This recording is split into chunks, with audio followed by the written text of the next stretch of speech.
السلام علیکم ان اللہ وملائکتہ یصلون علی النبی یا ایھا الذین آمنوا صلوا علیہ وسلموا تسلیما اللهم صل علی سیدنا محمد وعلى ال سیدنا محمد بارک وسلم اللهم صل علی سیدنا محمد وعلى ال سیدنا محمد بارک وسلم اللهم صل علی سیدنا محمد وعلى ال سیدنا محمد بارک وسلم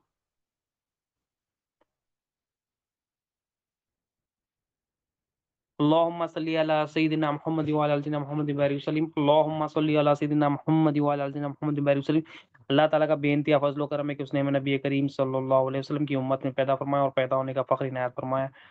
الحمدللہ یہ فخر رشکی انبیاء نکلا، مزید برائے کرم ہوا کہ اللہ تعالیٰ نے قرآن جیسی نعمت سے سرفراز فرمایا، اولیاء اللہ کے دامن سے وابستہ کیا، اور ایمان کی تجدید کے لیے ہم سب کو یہاں پر جمع فرمایا، اور ایمان سیکھنے کے لیے ہم سب کو یہاں جمع فرمایا۔ الحمدللہ۔ ایک مرتبہ ایک صحابی رسول نے نبی کریم صلی اللہ علیہ وسلم کی بارگاہ میں عرض کیا، یا رسول اللہ صلی اللہ علیہ وسلم ایمان کیا ہے؟ ہم ایمان سیکھ رہے تو ہمیں پتہ ہونا چاہیے کہ ایمان کیا ہے۔ سرکار دو عالم صلی اللہ علیہ وسلم کی بارگاہ میں وہ صحابی رسول عرض کر، یا رسول اللہ ایمان کیا ہے؟ نبی کریم صلی اللہ علیہ وسلم نے ارشاد فرمایا کہ ایمان یہ ہے کہ اللہ اور اس کے رسول صلی اللہ علیہ وسلم تمہارے نزدیک سب سے زیادہ محبوب ہو۔ یعنی ایمان کیا ہے کہ نبی کریم صلی اللہ علیہ وسلم فرماتے ہیں ایمان یہ ہے کہ اللہ اور اس کے رسول صلی اللہ علیہ وسلم تمہارے نزدیک سب سے زیادہ محبوب ہو، یعنی ہر کام میں محبوب اللہ اور اس کے رسول ہو، ہر کام میں مطلوب اللہ اور اس کے رسول ہو، ہر کام میں مراد اللہ اور اس کے رسول ہو، ہر کام میں مقصد اور رضا اللہ اور اس کے رسول ہو۔ یعنی ایمان یہی ہے۔ ایمان کیا ہے؟ اللہ سے محبت، نبی کریم صلی اللہ علیہ وسلم سے محبت۔ ایمان کیا ہے؟ اللہ کی اطاعت، نبی کریم صلی اللہ علیہ وسلم کیا۔ تو ہمارے آقا صلی اللہ علیہ وسلم ایمان کا ڈیفینیشن پتہ فرما رہے ہیں کہ تمہارے نزدیک اللہ اور اس کے رسول سب سے زیادہ محبوب ہو۔ اب ہم کیا ہے، اپنے آپ کو ایمان والا کہتے ہیں، ہم اپنے آپ کو مومن کہتے ہیں۔ مومن کون ہوتا ہے؟ جس کے اندر ایمان ہوتا ہے۔ مگر ہم کیا یہ ڈیفینیشن میں فٹ ہوتے ہیں؟ کیا سرکار فرما رہے ہیں اللہ اور اس کے رسول تمہارے نزدیک سب سے زیادہ محبوب ہونا چاہیے؟ ہمارے نزدیک جو محبوب چیز کیا ہے؟ ہمارے نزدیک ہم خود سب سے زیادہ محبوب ہے۔ ہمارے نفس کو ہم ترجیح دیتے ہیں، جہاں پر بھی اللہ اور اس کے رسول کی مرضی آتی ہے وہ مرضی پہ اپنے نفس کی مرضی کو ترجیح دیتے ہیں۔ یعنی ہم اپنے آپ سے، اپنی جان سے، اپنے نفس سے، اپنے قلب سے، اپنی روح سے ہم سب سے زیادہ محبت کرتے ہیں۔ یا ایمان کا ڈیفینیشن کیا بتا کہ ایمان کا ڈیفینیشن یہ، ایمان کیا ہے؟ سب سے زیادہ محبوب کون ہونا؟ اللہ ہونا، ہمارا خالق، ہمارا رازق ہونا، اور اللہ کے محبوب صلی اللہ علیہ وسلم ہونا۔ تو جس کے پاس اللہ اور اس کے رسول صلی اللہ علیہ وسلم محبوب ہے وہ ایمان والا ہے۔ ہر چیز سے زیادہ، سب سے زیادہ تمہارے نزدیک اللہ اور اس کے رسول صلی اللہ علیہ وسلم محبوب، تو ہمارے نزدیک اب کیا محبوب ہے؟ ہمارے نزدیک اللہ اور اس کے رسول سے زیادہ ہمارے نزدیک ہماری نیند ہوتی ہے، ہمارا جو نا کھانا ہوتا ہے، ہمارا مال ہوتا ہے، ہمارا گھر ہوتا ہے، ہمارے دوست ہوتے ہیں، ہم رشتے دار ہوتے ہیں۔ مطلب ہر کام میں ہم کیا کرتے ہیں؟ اپنے نفس کو ترجیح دیتے ہیں، مخلوق کو ترجیح دیتے ہیں۔ مگر ایمان والا کون ہوتا ہے؟ جو ایمان والا ہوتا ہے ہر کام میں سب سے زیادہ مقدم کس چیز کو رکھتا ہے؟ مقدم کس کی؟ مقدم ٹاپ پریورٹی کس کو دیتا ہے؟ سب سے زیادہ محبت کس سے کرتا ہے؟ سب سے زیادہ غلامی کس کی کرتا ہے؟ سب سے زیادہ کس کی اطاعت کرتا ہے؟ وہ اللہ اور اس کے رسول صلی اللہ علیہ وسلم۔ تو ہم اپنا جائزہ لے کے ہم اپنے آپ کو اگر ایمان والا کہتے تو ایمان والا وہ ہوتا ہے کہ مومن وہ ہوتا ہے جس کے نزدیک سب سے زیادہ محبوب کون ہو؟ اللہ اور اس کے رسول۔ تو ہم دیکھیں، ہم صبح سے لے کے شام تک ہماری جو زندگی گزر رہی ہے، ہم مومن بن کے گزار رہے ہیں یا منافق بن کے گزار رہے ہیں، مومن بن کے گزار رہے ہیں یا کافر بن کے گزار رہے ہیں۔ اگر ہم اپنی مرضی چلا رہے ہیں مطلب ہم مومن نہیں ہیں۔ اللہ اور اس کے رسول کی مرضی کو رکھ رہے ہیں اور اس کا مرضی کو رکھتے ہوئے محاسبہ کر رہے ہیں کہ یہ مرضی میں اپنی مرضی رکھ رہا ہوں یا اللہ اور اس کے رسول کی مرضی رکھ رہا ہوں، تو یہ محاسبہ کرتے کرتے جب بندہ یہ دیکھ لیتا تو بندہ انشاءاللہ ایمان والا، اللہ تعالیٰ اس کو ایمان والا اٹھاتا۔ تو مقدم کیا ہونا؟ ہر چیز میں سب سے زیادہ نزدیک کیا ہونا؟ کہ انسان کے لیے کیا محبوب ہونا؟ اللہ اور اس کے رسول سب سے زیادہ محبوب۔ تو وہ صحابی رسول سوال کر لیا، اب ہمارے لیے پیدا ہوگا۔ صحابہ کی تو سنت تھی، صحابہ کرام کی تو پوری زندگی کیا تھی کہ اللہ اور اس کے رسول کو ہی محبوب رکھتے، اللہ اور اس کے رسول کو ہی مقدم رکھتے، اللہ اور اس کے رسول کی مرضی دیکھتے، نہ اپنے نفس کی مرضی دیکھتے، نہ مخلوق کی مرضی دیکھتے، نہ دنیا کی دیکھتے، نہ شیطان کی بات سنتے۔ ہر کام میں ان کا عمل کیا ہوتا ہے کہ ہر کام میں نبی کریم صلی اللہ علیہ وسلم کی رضا کیا ہے، اللہ کی رضا کیا ہے، یہی ان کو۔ تو ایمان کیا ہے؟ محبت، خدا کی محبت اور خدا کے محبوب کی محبت، یہ تو یہ محبت کب آئے گی؟ محبت کب آئے گی؟ ہم جب جانیں گے اللہ ہمارا الہ ہے، اور ہم جب جانیں گے نبی کریم صلی اللہ علیہ وسلم اللہ کے رسول۔ محبت آنے کے لیے پہلے چیز کیا ہے؟ ہمارے اندر جانتا پن ہونا، ہمارے اندر نا علم ہونا کہ جس سے ہم محبت کر رہے ہیں کون ہے؟ اللہ تعالیٰ ہمارا حاجت روا ہے. ہمارے اندر یہ علم ہونا، اس کا جانتا پن ہونا. جتنا ہم جانیں گے اللہ تعالیٰ کو، جتنا ہم پہچانیں گے اللہ تعالیٰ کو، جتنا اس کی معرفت حاصل کریں گے، اس سے ہماری محبت ہو جائے گی، پھر ہم اسی کی سنیں گے. اب ہم کیونکہ اللہ اور اس کے رسول صلی اللہ علیہ وسلم کو نہیں جان رہے ہیں، نہیں پہچان رہے ہیں، علم حاصل نہیں کر رہے ہیں، علم کی محفلوں سے دور ہو رہے ہیں، محبت والوں کی محفلوں سے دور ہو جا رہے ہیں، اور ہم اپنی محفلیں چاہ رہے ہیں، اپنی واہواہی چاہ رہے ہیں، اپنی تعریف چاہ رہے ہیں، اپنی غلامی چاہ رہے ہیں، نفس کی غلامی چاہ رہے ہیں، تو یہ کیا ہے؟ یہ محبت نہیں لے کے آئے گی، یہ منافقت لے کے آئے گی، یہ کفر لے کے آئے گی، یہ شرک لے کے آئے گی، یہ ارتداد تک لے کے چلی آتی. تو محبت کے لیے سب سے پہلے کیا ریکوائرمنٹ ہے؟ ایمان ہونا. ایمان کیا ہے؟ ایمان کے معنی کیا ہے؟ جاننا. کیا جاننا؟ اللہ الہ ہے یہ جاننا، اور نبی کریم صلی اللہ علیہ وسلم اللہ کے رسول جاننا. کیونکہ جاننے کے بعد ہی محبت ہوتی ہے. جب بندہ جان لیتا کہ میری فکر کرنے والا میرا رب ہی ہے، میرا خیال رکھنے والا، میری سب سے زیادہ بغیر کسی غرض کے محبت کرنے والا، میری فکر کرنے والا، میں جب دنیا میں آیا بھی نہیں تھا، اللہ اور اس کے رسول ہے. جب بندہ یہ جان لے گا تو اس کی محبت اللہ اور اس کے رسول سے بڑھ جائے گی. یہ جانتے جانتے، علم سے جانتا بندہ، یہ جانتے جانتے کیا ہوتا؟ محبت بڑھتی. جب محبت ہو جاتی تو وہ اللہ اور اس کے رسول کی غلامی میں آ جاتا. تو یہ محبت کے لیے سب سے پہلے امپورٹنٹ چیز کیا ہے؟ ذکر ہو، فکر ہو، علم ہو. علم کس چیز کا ہو؟ کلمہ طیبہ کا، لا الہ الا اللہ محمد رسول اللہ، کہ بندہ جتنا جانے گا، جتنا پہچانے گا، اور جو جانا وہ دیکھتے رہے گا، تو اس کی محبت اللہ اور اس کے رسول سے بڑھتے رہے گی. اور جو غلط محبت مخلوق کی اس کے اندر آ گئی ہے کہ میں مخلوق سے پل رہا ہوں، مخلوق میری حاجت پوری کرتی ہے، وہ محبت بھی اس کے ساتھ میں نکلتے رہے گی. تو کلمے کا علم جب ہم جانیں گے، جب اس کو سمجھیں گے، جب اس پر عمل کریں گے، ہمارے اندر جانتا پن بڑھے گا، پھر محبت بھی ہمارے اللہ اور اس کے رسول صلی اللہ علیہ وسلم سے بڑھے گی. پھر ہمارا کیا اسٹیج آئے گا کہ ہم ہر چیز میں محبوب کیا رکھیں گے؟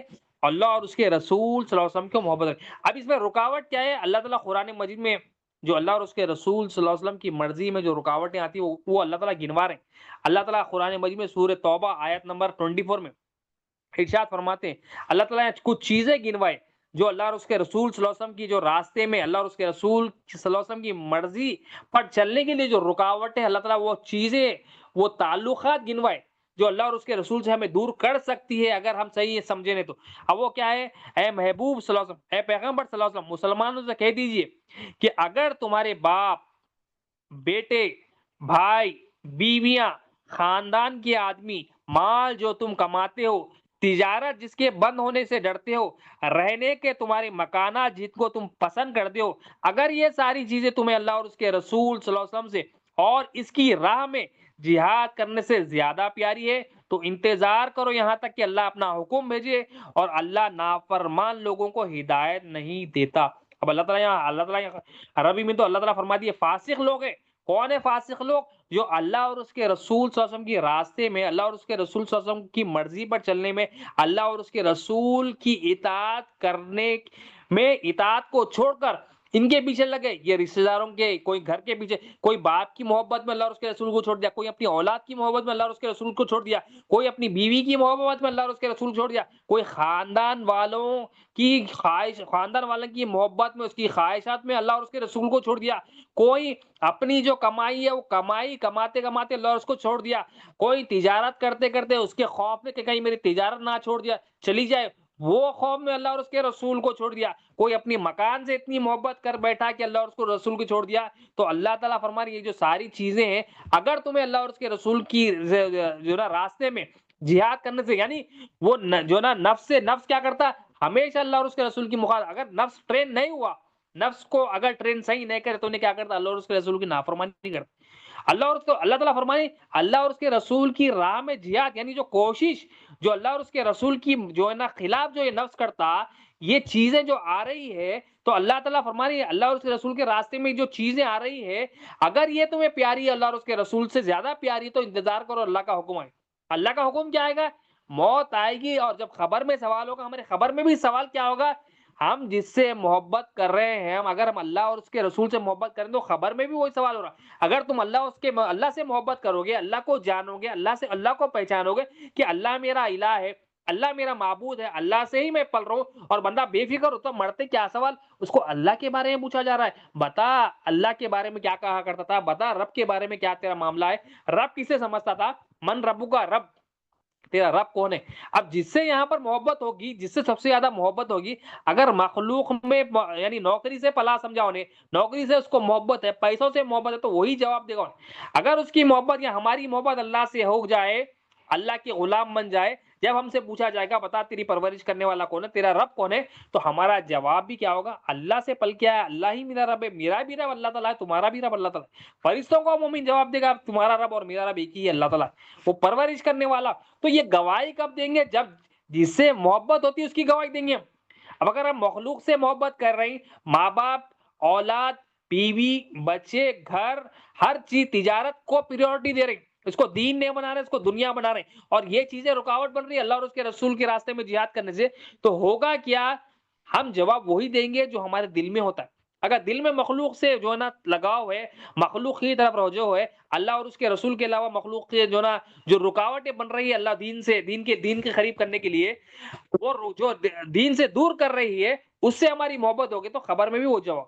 اور نبی کریم صلی اللہ علیہ وسلم کے بارے میں پوچھا جا رہا ہے، تو نبی کریم صلی اللہ علیہ وسلم کی محبت، تو اللہ اور اس کے رسول کی محبت کیا ہے؟ اللہ اور اس کے رسول کی محبت فرض ہے ہم پر، کیونکہ بغیر یہ محبت کے ایمان مکمل ہی نہیں ہوتا۔ تو اسی لیے خبر میں پوچھا جا رہا ہے اللہ کے بارے میں، اللہ کے رسول صلی اللہ علیہ وسلم کے بارے میں، اور جو اللہ تعالیٰ دین دے کر بھیجا اپنے محبوب صلی اللہ علیہ وسلم کو، وہ دین کے بارے میں پوچھا رہا ہے۔ یعنی آپ کی جو محبت ہونی چاہیے اللہ ہو، اللہ کے رسول صلی اللہ علیہ وسلم ہو، اور جو دین ہمارے آقا صلی اللہ علیہ وسلم لے کے آئے وہ تو اس کے لیے جو رکاوٹیں ہو رہی، وہ محبت سیکھنے کے لیے جو محفلوں میں رکاوٹ ہے، کیا محفلوں میں رکاوٹ کیا تھی؟ علم دین سیکھنے میں کیا رکاوٹ تھی؟ کوئی گھر والے رکاوٹ بن جاتے ہیں، کوئی مال رکاوٹ بن جاتا ہے، کسی کے لیے نوکری رکاوٹ بن جاتی ہے، کسی کے لیے بزنس، کسی کے لیے جو نا دوست، کسی کے لیے جو نا گھر والے، کسی کے لیے نا مطلب ہزاروں ایگزامپلس ہے، کس کے ہم اپنا اپنا جائزہ لے تو یہ محبت کو سیکھنے کے لیے، یہ ایمان اللہ اور اس کو رسول کو سیکھنے کے لیے یہ تمام رکاوٹ ہے۔ تو فرض جو چیز ہے ہمارا، وہ فرض کام کرنا ہے، فرض کیا ہے؟ اللہ اور اس کے رسول کی محبت، اللہ اور اس کے رسول پر ایمان لانا ہے۔ یہ ایمان سیکھنے کے لیے تمام رکاوٹیں جو ہے نا ہٹا کے ہم کو ایمان سیکھنا ہے، کیونکہ یہ فرض ہے، کیونکہ خبر کا سوالات فرض عین ہے، اس کا علم حاصل کرنا فرض ہے۔ تو اللہ تعالیٰ یہاں پر ایک صحابی رسول نبی کریم صلی اللہ علیہ وسلم کی بارگاہ میں آتے ہیں، عرض کرتے یا رسول اللہ صلی اللہ علیہ وسلم، دیکھیے محبت کی اہمیت صحابہ کرام میں، دیکھیے ایک صحابی رسول عرض کرتے یا رسول اللہ صلی اللہ علیہ وسلم قیامت کب آئے گی؟ صحابہ کرام سوال کرتے تھے، نبی کریم صلی اللہ علیہ وسلم نے ارشاد فرمایا تم نے اس کی کیا تیاری کی ہے؟ وہ صحابی رسول عرض کرتے، عاجزی کرتے اور عرض کرتے یا رسول اللہ صلی اللہ علیہ وسلم، نہ میرے پاس کثرت نماز بھی نہیں ہے، میرے پاس نہ روزہ ہے نہ صدقہ ہے، مگر میں اللہ اور اس کے رسول سے سب سے زیادہ محبت کرتا ہوں۔ تو ہمارے آقا صلی اللہ علیہ وسلم نے ارشاد فرمایا تم اسی کے ساتھ اٹھو گے، تم اسی کے ساتھ رہو گے جس کو تم محبوب رکھتے ہو، مطلب جس سے ہماری محبت ہوگی ہم اسی کے ساتھ اٹھیں گے۔ اگر ہماری محبت دنیا ہے، شیطان ہے، نفس ہے، ابلیس ہے، اور جو ہے نا نافرمان کفار لوگ، مشرکین ہیں، ان سے ہماری محبت ہے، ان کی ہم غلامی کر رہے ہیں، ان کی ہم پیروی کر رہے ہیں، تو ہم ان کے ساتھ ہمارا حشر دوزخی بنیں گے۔ اگر ہماری محبت اللہ اور اس کے رسول صلی اللہ علیہ وسلم ہے، اگر ہماری محبت اللہ دین ہے، تو ہم اللہ اور اس کے رسول صلی اللہ علیہ وسلم، اللہ کے رسول صلی اللہ علیہ وسلم کے غلاموں میں ہمارا نام آئے۔ تو وہ صحابی رسول بھی دیکھیے اتنی ہر صحابی رسول کیا ہے، ایسے اعلیٰ ایمان والے کہ مطلب قیامت تک ایسے ایمان والے نہیں آئیں گے، اور وہ صحابی رسول بھی سوال کر رہے ہیں اور جواب کیا دے رہے ہیں کہ یا رسول اللہ میرے پاس نمازیں نہیں ہے، روزہ نہیں ہے، صدقہ نہیں ہے۔ دیکھو وہ صحابی کا ایمان بھی دیکھو، جو ایمان والا ہوتا ہے اپنے عمل کو نہیں گنواتا ہوں۔ یہاں پر صحابی رسول کا سنت دیکھے کہ نہ یا رسول اللہ میرے پاس نمازیں کثرت سے نہیں ہے، روزہ نہیں ہے، نہ صدقات ہے، مطلب کثرت سے کچھ ہے ہی نہیں، حالانکہ دن رات نمازوں میں، عبادتوں میں، اللہ کی یاد میں، تجارت بھی کر رہے ہیں اللہ کی یاد میں، نوکری بھی کر رہے ہیں اللہ کی یاد میں، دن رات اللہ کی یاد میں، اللہ کی بات میں جو ہے نا لگنے والے، مگر اپنے عمل کو سائڈ میں رکھنے۔ آج بھی زمانہ کہ ہم دو چار عمل کر کے ہم جو ہے نا سنواتے، میں یہ کر رہا ہوں، میں وہ کر رہا ہوں، میں اتنے سال سے یہ کر رہا ہوں، میرا کام یہ ہے، میں ایسا، ہم اپنے عمل کو گنواتے۔ صحابہ کرام دیکھیے عاجزی، دیکھیے جب ایمان آ جاتا، جب اللہ اور اس کے رسول سے محبت ہو جاتی، بندے کو اپنے عمل پہ نظر ہی نہیں رہتی، بندہ نیکی کرتا خوش ہو جاتا، مگر نیکی کر کے بھول جاتا، اس کے اندر خوف خدا اتنا ہو جاتا ہے، اتنا ایمان اس کے اندر ہو جاتا، اتنا نفس اس کا پاک ہو جاتا، وہ بے نیاز ہو جاتا اپنے عمل سے۔ یہ صحابی رسول پھر فرما رہے ہیں سب سے زیادہ محبوب تو میں اللہ اور اس کے رسول کو رکھتا ہوں۔ ایک ہی بات رکھے، تو ایک ہی بات رکھے، مگر اپنے عمل کو نہیں رکھے نبی کریم صلی اللہ علیہ وسلم۔ حالانکہ کثرت نماز ہے، حالانکہ سرکار دو عالم صلی اللہ علیہ وسلم کو یہ معلوم ہے کتنے اعلیٰ ہے میرے صحابہ، ستاروں کی مانند ہے اتنے صحابہ ہے، کسی کی بھی اتباع کرو تم کامیاب ہو جائے گا، امت کو پیغام دیا ہمارے آقا صلی اللہ علیہ وسلم، تو وہ صحابی اس عمل کو نہیں، تو ایمان والا جو ہوتا ہے، ایمان والا اپنے اندر عیبوں کو دیکھتا، ایمان والا اپنے آپ کو دیکھتا، ایمان والا اپنے آپ کو سدھارنے میں لگتا، ایمان والا یہ نہیں دیکھتا کہ میں یہ فلاں فلاں کرا، ایمان والا کرتا ہے، حکمت کو اپناتا ہے، مگر کر کے اس کو سائڈ میں رکھ کے پھر آگے کا سوچتا ہوں، اب آگے کیا کرنا ہے میرے کو گنواتا نہیں۔ تو نبی کریم صلی اللہ علیہ وسلم فرماتے تم اسی کے ساتھ اٹھو گے جس سے تم محبت کرتے ہو، تو ہم کو اگر اللہ کے رسول صلی اللہ علیہ وسلم کے غلاموں میں ہم اٹھنا ہے تو ہماری محبت ہم دیکھ لے، ہم اپنا اپنا محاسبہ کریں، صحابہ کی سنتیں صبح سے لے کے شام تک محاسبہ کرتے تھے اپنا، کیونکہ ایمان والا کا عمل ایک ہوتا ہے، ایک خاص عمل اس کو اللہ تعالیٰ کی طرف سے ملتا ہے، وہ کیا ہے؟ محاسبہ، کہ جو اعمال کرے وہ اللہ کی مرضی کے تحت کرے یا اللہ کی ناراضگی کے خلاف کرے، جو ایمان کے تحت کرے یا بغیر ایمان کے کرے، محبت کے ساتھ کرے یا بغیر محبت کے ساتھ کرے، اخلاص کے ساتھ کرے یا بغیر اخلاص کے ساتھ، یہ ایمان والا ہے۔ تو ہم دیکھیں ہماری محبت صبح سے لے کے شام تک ہم کتنا اللہ اور اس کے رسول کو یاد کرے، اور کتنا اپنے آپ کو یاد کر لیے، کتنا اپنے گھر والوں کو یاد کر لیے، ہم اپنا اپنا جائزہ لے، تو جس سے ہماری محبت ہوگی، جتنی ہماری محبت اللہ اور اس کے رسول سے مخلوق سے زیادہ ہوگی، اتنا اللہ اور اس کے رسول صلی اللہ علیہ وسلم، جتنا ہم پریورٹی دیں گے اللہ اور اس کے رسول صلی اللہ علیہ وسلم کو، اتنا ایمان والے ہم ہوں گے، اور ہمارا حشر کیا ہوگا؟ کامیاب اور فلاح ہونے والے بندوں میں ہوگا۔ آخری میں مولا سے دعا ہے، اللہم صلی اللہ سیدنا محمد وعلی آلہ وسلم، یا اللہ جو کچھ کہا گیا سنا گیا بولنے سننے سے عمل کی توفیق عطا، اور ہر دو کے عمل میں اخلاص عطا، اور ہماری اس حاضری کو قبول فرمائے، اس میں جتنی بھی غلطیاں ہوگی اپنی فضل و کرم سے معاف فرما دیجیے، اسے قبول فرما لے مولا، درگزر فرما، رحم فرما، ہم سب کا خاتمہ بالخیر عطا فرما مولا، ظاہر اور باطن پاک صاف کر دے، تزکیہ نفس، تصفیہ خلق، تجلی روح، تمنی نور عطا فرما، ہمیں ہمارے پیر کو ہر عالم میں ممتاز رکھ، ان کی دلی مرادوں کو پورا فرما، ان کی علمی روحی فیضان سے ہم سب کو مالا مال فرمائی مولا، ہماری تمام جائز دعاؤں قبول فرما، جو مانگا ہو بھی تمام، جو نہیں مانگا ہو بھی، جو مانگنے سے رہ گیا ہوگی، اللہم صلی علی سیدنا محمد وعلی آلہ محمد وسلم، سبحان ربک رب العزت عما یصفون، وسلام علی المرسلین، الحمد للہ رب العالمین۔